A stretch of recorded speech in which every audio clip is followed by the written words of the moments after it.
Buongiorno carissimi e benvenuti nel secondo episodio del viaggio on the road che ho fatto negli Stati Uniti. In questo nuovo video vi mostro il motivo principale che mi ha portato a visitare gli Stati Uniti, in particolare la costa ovest di questo incredibile paese. Infatti con i miei compagni di viaggio inizieremo finalmente ad esplorare alcuni dei più bei parchi che ci sono in America. Voi mettetevi comodi, godetevi questa nuova avventura e se dovesse piacervi il video vi chiedo di lasciarmi un bel like. Buona visione!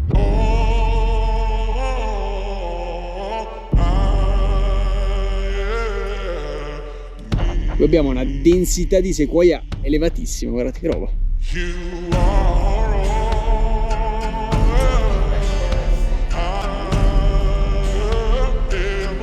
Che figo, altro posto davvero che mi lascia senza parole.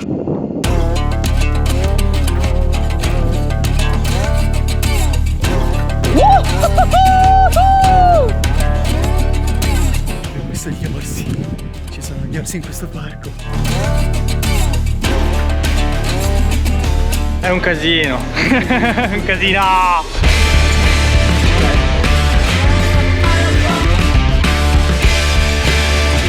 E da qui la vista sulla città è un qualcosa di strepitoso.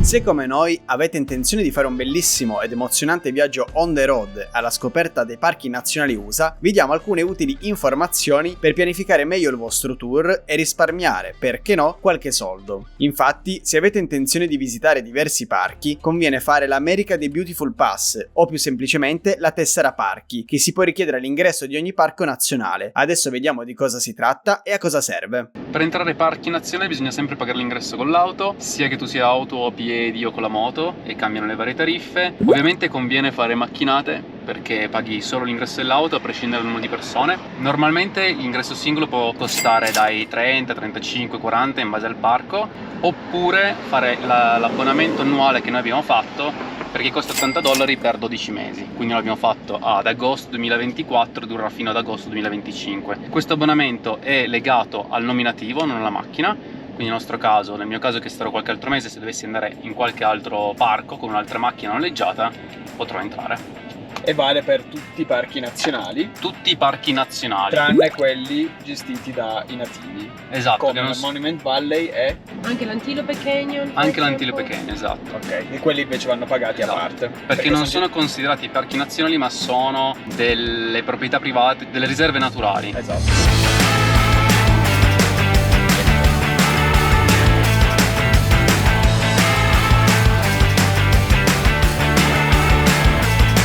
Amici, ci siamo lasciati alle spalle San Francisco. Oggi abbiamo guidato per circa 5 ore direzione sud. Ci troviamo al Sequoia National Park. Siamo appena entrati e adesso ci faremo un trekking di circa un'ora e mezza. Qua ci sono gli alberi, alcuni degli alberi più grandi di tutto il mondo. C'è uno scoiattolino. Il Sequoia National Park costituisce uno dei tesori più spettacolari dello stato della California. Il parco si estende per 1635 km² e supera i 4000 metri di altitudine grazie alla presenza del Monte Whitney, la vetta più alta degli Stati Uniti contigui. Come non è difficile intuire, i protagonisti assoluti di questo parco d'alta quota sono i boschi di sequoie, alberi giganteschi che, grazie alle loro dimensioni, sono entrati a far parte dei Guinness dei primati. Quanto ti piace questo posto? Troppo, bellissimo. Sono enormi, forse non rende bene in foto, ma... No, è vero. Rendetevi conto. Sì. Siano grandi, bellissimi. L'attrazione principale di questo parco è sicuramente il generale Sherman, una gigantesca sequoia di circa 2700 anni, capace di superare in altezza perfino la Statua della Libertà di New York. Questo è il terzo albero più alto al mondo, sono 84 metri di altezza, ma considerando la quantità di legno che è dentro è il più grande al mondo. Infatti c'ha la punta mozzata, tipo morta, ogni anno però cresce in volume e infatti è grossa. Quanti anni ha? Dai, l'hai appena detto. Io solo dire 2200, guarda che si copre pure. Abbiamo una timidona nel gruppo, No, ci sta. Non ci provare, Andrea. Non ci provare.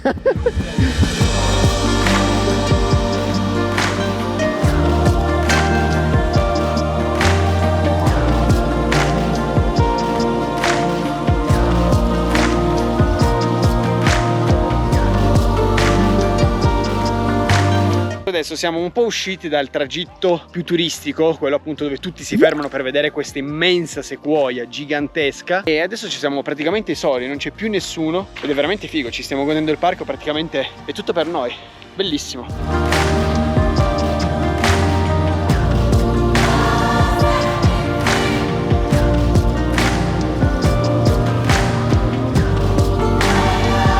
Qui abbiamo una densità di sequoia elevatissima, guardate che roba. No vabbè raga, abbiamo visto gli orsi, ci sono gli orsi in questo parco.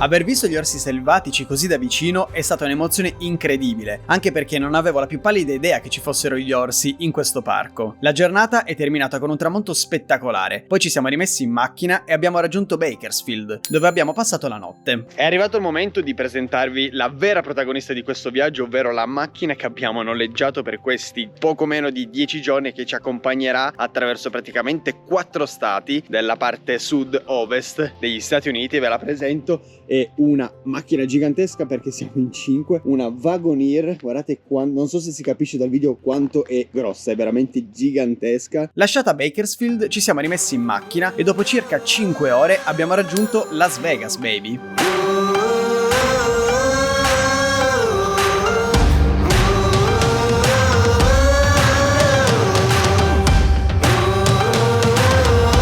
Questo che vedete alle mie spalle è l'hotel dove abbiamo prenotato la notte, si chiama Excalibur, è sicuramente uno degli hotel più famosi di Las Vegas ed è tipo un castello, è una roba pazzesca. Passeremo le prossime 24 ore qui, fa caldissimo, ci sono 41 gradi, vediamo un po' cosa riusciremo a fare oggi e soprattutto stasera.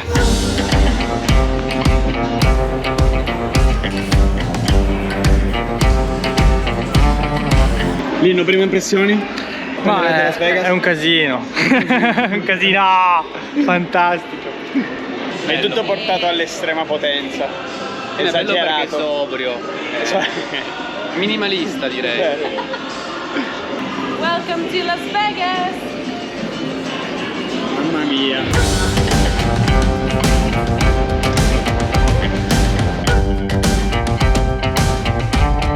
Ci siamo docciati, adesso siamo finalmente usciti dall'hotel, anche se continua a fare veramente caldissimo, e ci giriamo un po' a Las Vegas. Prima cosa, prima tappa, cena, perché stiamo morendo di fame, ci andiamo a mangiare qualche hamburger succulento, tipico americano, e poi niente, vi facciamo vedere un po' la movida di sera di Las Vegas. Raga, quella là è la Statua della Libertà. E qui, non so se adesso lo vedete, ci sono le montagne russe. In pratica si possono fare le montagne russe in mezzo alla città, passano proprio in mezzo ai palazzi, è pazzesca sta cosa.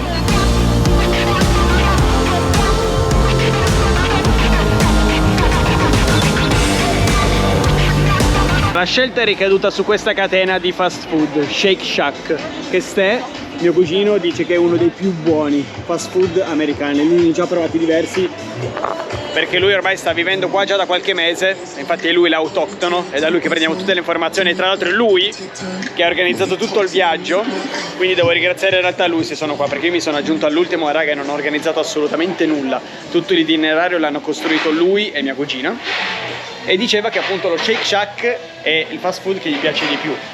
Però secondo me come primo viaggio non è il massimo. Voglio fare una cosa interessante. Buona app.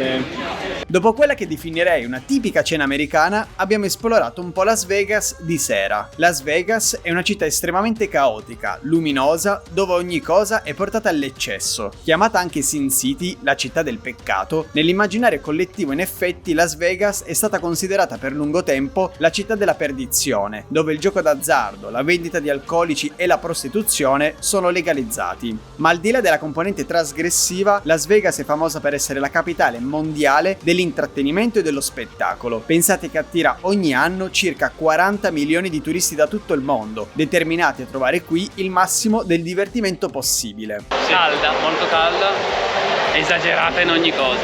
Luminosa, è enorme.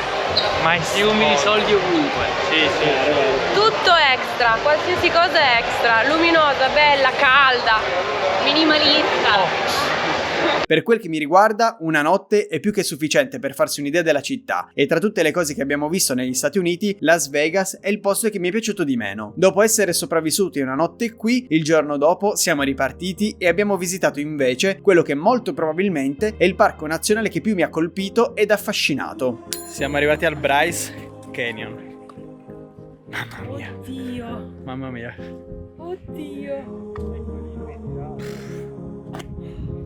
Pazzesco.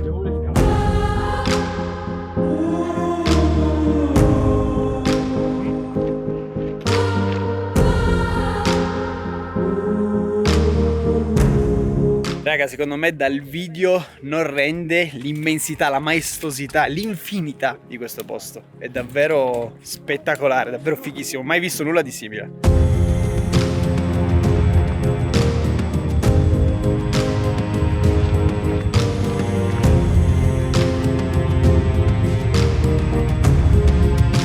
Il Bryce Canyon è un parco nazionale che è stato istituito nel 1928 e se state facendo un viaggio on the road sulla costa ovest degli Stati Uniti è sicuramente una di quelle attrazioni imperdibili. Pensate che ha iniziato a formarsi oltre 50 milioni d'anni fa e adesso la parte un po' più scientifica, un po' più tecnica ve la faccio spiegare da mio cugino Stefano. Questo ufficialmente non può essere considerato un canyon, perché i canyon, per essere considerati tali, dovrebbero essere scavati nel tempo dall'acqua che scorre. In realtà è comunque l'acqua la protagonista di questo canyon, anche se non si dovrebbe chiamare così, perché, come potete vedere, dove ci sono tutte queste striature, è l'acqua che di inverno, o meglio per circa 200 giorni all'anno, si congelava in superficie e quindi di giorno si infiltrava nella roccia, di notte si congelava e la criccava. Ed ecco perché ci sono questi livelli che si vedono a diverse altezze. Sì, ci sono gli strati. Sì, ci sono proprio strati, quindi vedete che per un certo periodo della vita di questo Grand Canyon l'acqua probabilmente era a quel livello lì e ha scavato parecchio. Dopo un po', per qualche motivo, è scesa di qualche metro e ha continuato a scavare per qualche anno, qualche decennio, qualche secolo, non so esattamente, ad un altro livello. Altro fenomeno invece che sono un po', diciamo, le guglie sono state appuntite nel tempo perché la pioggia, che era acida, contribuiva a far sciogliere un po' il calcare, che è il principale elemento che forma queste rocce, quindi ha fatto questa punta, diciamo, a tutte le guglie.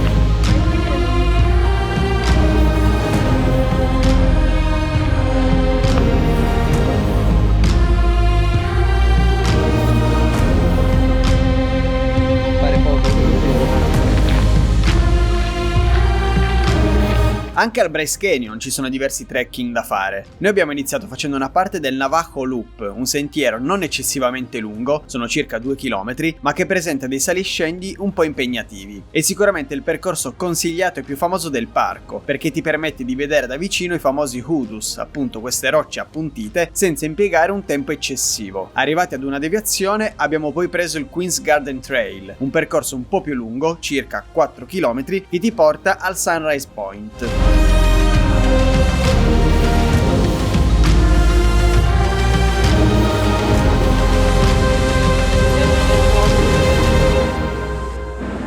Amici, un voto al Bryce Canyon, un'esperienza? Consigliamo? Sì, assolutamente. Unica. Voto 10 10. e lode. Sì, 11. Sì, ti lascia senza parole, appena arrivi, cioè ti dici oddio, cioè è veramente pazzesco. Commovente quasi. Sì, è commovente. Direi che è piaciuta.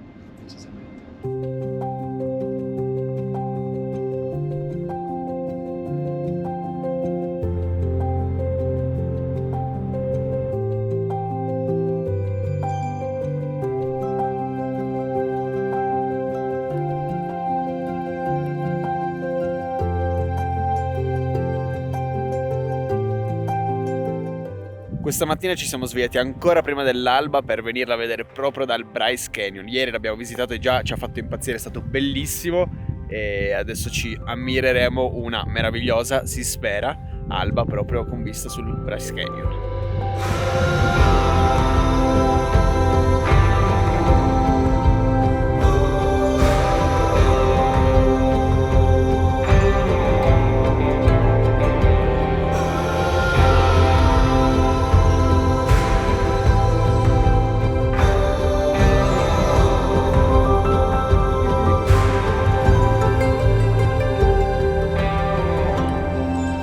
Cari amici viaggiatori, siamo arrivati alla fine anche di questo episodio, io spero davvero che vi sia piaciuto. Se così fosse e non l'avete ancora fatto, lasciatemi un bel like, commentate qui sotto e noi come al solito ci vediamo al prossimo episodio. Ciao!